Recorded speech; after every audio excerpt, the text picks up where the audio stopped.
مکے میں عام رواج تھا کہ لوگ اپنے اپنے کاموں سے چھٹی کر کے جمع ہوتے، طرب و نشاط کی محفلیں آراستہ ہوتی، دلچسپ تفریحی پروگرام رہتے، داستان گوئی، داستان سرائی اس پروگرام کا ایک اہم جزو ہوتا۔ کوئی شخص جس کو اس فن میں کمال ہوتا داستان سنانا شروع کرتا اور لوگ رات رات بھر بیٹھے سنتے رہتے۔ یہ گویا اس زمانے کا کلچر پروگرام تھا۔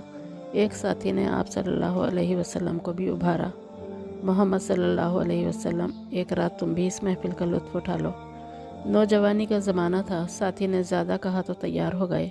وہ آپ صلی اللہ علیہ وسلم کے ساتھ بکریاں چرایا کرتا تھا۔ فرمایا، اچھا آج رات میری بکریاں تم دیکھتے رہنا۔ اور پھر اس تفریحی پروگرام میں شرکت کی غرض سے آپ صلی اللہ علیہ وسلم آبادی کی طرف چل پڑے۔ راستے میں کسی گھر سے گیت کی آواز آ رہی تھی۔ آپ صلی اللہ علیہ وسلم ٹھہر کر سننے لگے۔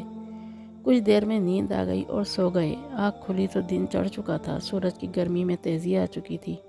آپ صلی اللہ علیہ وسلم ساتھی کے پاس لوٹ آئے۔ ساتھی نے دیکھتے ہی پوچھا، کہو محمد رات کیسی گزری؟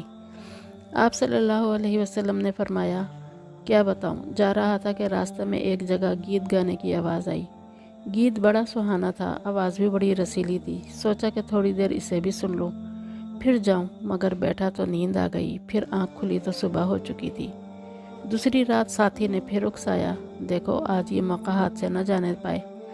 چنانچہ آپ صلی اللہ علیہ وسلم پھر روانہ ہوئے، مگر راستے میں تھے کہ کانوں میں گیت کی آواز پڑی۔